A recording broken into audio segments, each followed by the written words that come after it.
కొంచెం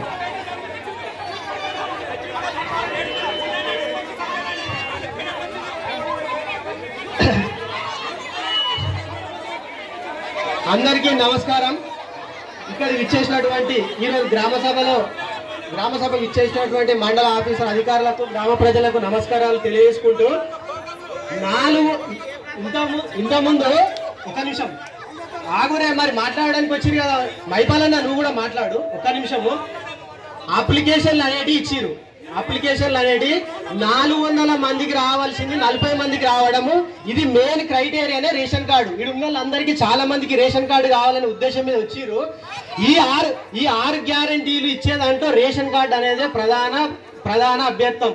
ఎందుకంటే ఇది ఇంతమంది వచ్చింది నాకు రేషన్ కార్డు రాలేదనేది చాలా మంది ఉంటారు బహుశా నాకు తెలిసి. ఒక నిమిషం, మీరు 40 మందిలా నా పేరు ఉన్నది, బొద్దుల తిరుపతి అని ఉన్నది. నాకు 2014 నాకు రేషన్ కార్డు ఉన్నది. నా పేరు కొత్తగా ఎట్లా వస్తుంది ఇలా? నా పేరు ఎట్లా వచ్చింది ఇలా? అదొకటి. ఇంకొక అంశం చెప్తా. రెండో అంశం ఏంటంటే దరఖాస్తుదారు అనేటోళ్ళు ఒక నిమిషం, దరఖాస్తుదారులు అనేటోళ్ళు ఇచ్చిర్రు. ఎన్నిసార్లు దరఖాస్తులు ఇవ్వమంటారు? ఇప్పుడు ప్రజాపాలన అని స్టార్టింగ్ లో పెట్టినప్పుడు రోడ్డు పొడుగుతా వేసిరు టెంట్. ఆనాడు దరఖాస్తులు ఇచ్చినాం, ఆ దరఖాస్తులు పోయినాయి.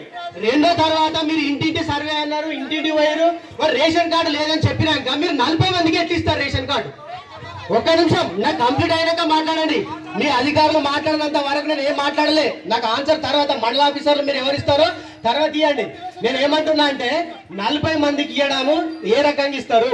మీరు ప్రజాపాలన తీసుకున్నారు దరఖాస్తులు, ఆల్రెడీ ఇంత ముందు తీసుకున్నారు, మళ్ళీ రేపు కౌంటర్లు పెడుతున్నామని అంటున్నారు. ఈ తూతూ మంత్రంగా 40 మందికి ఇచ్చి 400 మందికి ఎందుకు మీరు వచ్చేస్తారు? ఇంకెన్నో జరుగుతుంది ఇట్లా.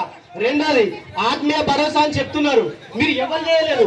వాళ్ళు ఇంతవరకు వాళ్ళ కమిటీ తెలియదు, వాళ్ళ మెంబర్లు ఎవరో తెలియదు, వాళ్ళు ఎవరు తెలియదు, వాళ్ళు ఎట్లా రాస్తారు? కమిషనర్ ఇచ్చిన ఇచ్చేసారు, ఎట్లా రాస్తారు? అట్లా మీరు కనీస పరిజ్ఞానం లేకుండా ఎందుకు వచ్చి గ్రామ సభలో మీరు మాట్లాడుతున్నారు ఆ విషయాన్ని?